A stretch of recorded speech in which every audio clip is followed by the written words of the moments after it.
Here we are, hour 8046.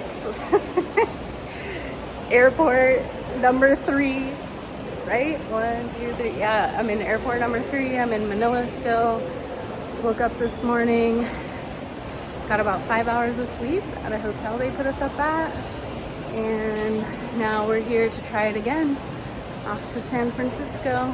Hopefully in the next 2 hours we'll be in takeoff. Yeah, here we are.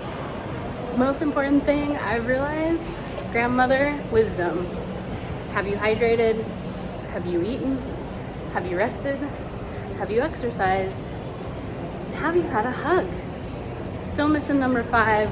Number 4 is not doing so well either, exercise part. So yeah, I'm here at the First Meridian Lounge. Super excited to get something to eat and some coffee and be on our way. All right, on the way to board my flight to San Francisco.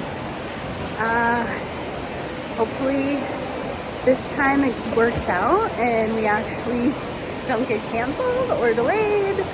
I'm so excited. I just talked to my cousin in San Francisco and we have a plan. And so, yeah, being delayed again is gonna be a bummer. So we're just not gonna put that in the atmosphere. We're gonna put everything's on time. We're gonna get this party started and lay down seat all the way to San Francisco, baby. Woo! Okay, we're on our way. Things are off to a good medium start. Got my lay down seat. I had ordered a special meal for my flight yesterday, and of course they didn't transfer that information over to the new flight. So we'll see what we get, but it's hopefully going to be, not hopefully, it's going to be delicious and nutritious. And I'm just so happy to be here, finally on my flight, getting excited to take off. Ended up with the beef tenderloin for dinner and an ice cream sundae with hot fudge and caramel and almonds and whipped cream. I made it! I'm here with Jenny. I made it! Woo! Finally made it to San Francisco. Ding, ding, ding. That was like the first sound I heard when I was coming into downtown was the rail car. Long ass transit day, night again, day. I've been in San Francisco about 14 hours. I've already taken a nap. I am freezing. It is freezing cold here. I don't know why. But if y'all haven't seen my other videos, I had a long transit anyway because I booked my flights out of Bali with miles. So I think my original transit time was going to be like 34-ish hours. I ended up transiting for a little around 48 hours because our flight got canceled in Manila, so I had to stay overnight. I was lucky enough to get an executive suite, baby, because I was booked business class. And so stayed the night, wasn't nearly long enough to get a good night's rest. Up super early, back on the bus, back to the airport, back to the flight. I already kind of talked about that. The flight started out good. Definitely got a good meal in my belly. Watched a movie, and then finally felt tired enough to fall asleep again, sort of, because it's daytime over there, so my circadian rhythm was definitely off. And of course, this seat was not the original seat I had booked on the flight the night before, so I was in a seat near the galley area where they're pushing the carts in and out of like the storage. and taking the boxes in and out to put on the carts.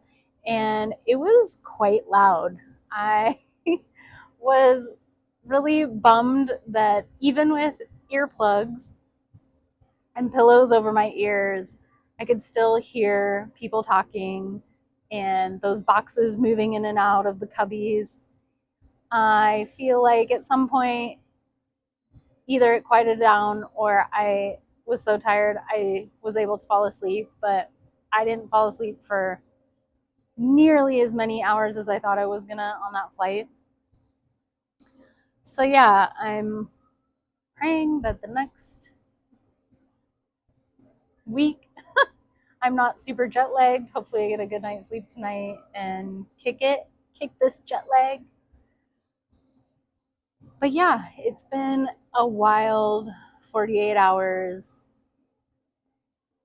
This is partly why once I was on that side of the world, I wanted to stay on that side of the world because transiting back and forth is from the United States to Asia is can be easy. There are, like the flight I was on to Manila was a nonstop flight, so there were no layovers in between. But it's a 12, 13-hour flight, and it's exhausting. It can be exhausting. And living in that liminal space for 2 days is pretty wild, where you are essentially traveling back in time. Like I left Manila at 8:40 a.m. on July 2nd, and I got to San Francisco at 5 5:45 a.m. July 2nd. I literally went back in time almost 12 hours. Or you know what I mean. And yeah, it's interesting. I feel every time I do it, I'm like, ooh, I'm a time traveler. I just went back in time or I went into the future, which is pretty fun to think about and also exhausting. Our bodies, get off our circadian rhythm.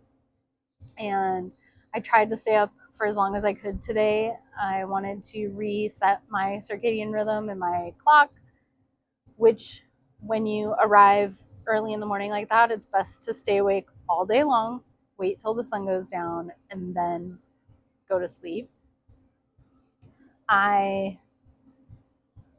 It did not happen. I ended up laying down for just a few minutes in the afternoon and I fell asleep for a few hours. So hopefully that doesn't affect sleep tonight. But yeah, that's my biggest takeaway for jet lag is when you land in the place that whether it's daytime or nighttime, try to do the thing that it is. So if it's nighttime, go straight to sleep. If it's daytime, try to stay awake as long as you can. And hydrate, eat, rest, exercise, and of course, get a hug. And I got all 5 today. I got a hug from my cousin. I've had good food. I've been hydrating. I got my rest, which I wasn't planning on, but did that. And so yeah, listening to my grandmother wisdom, putting all the things in my body that need to be put in my body, and exercising. Got to walk around San Francisco for a while and get some energy moving around this beautiful body. And it's quite different. It's quite different, the atmosphere. Lots of people out in San Francisco, lots of people watching the World Cup. I was surprised in Bali, some people were watching the World Cup, especially tourists, but not a ton.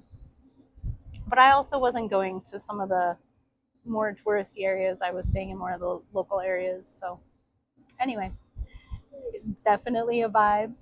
People are excited. Uh, it's weird. It's weird being back in the States, I gotta say. Uh, Not good or bad, just different. I miss my routines. I miss my guest house. but I'm sure I will adjust in the next week, giving myself some grace and some time to adjust. And gonna get a haircut tomorrow. I'm so excited about that. And yeah, that's my story from today. The end of the airline, airport, flight, transit saga. So thanks for being here. Talk to you tomorrow.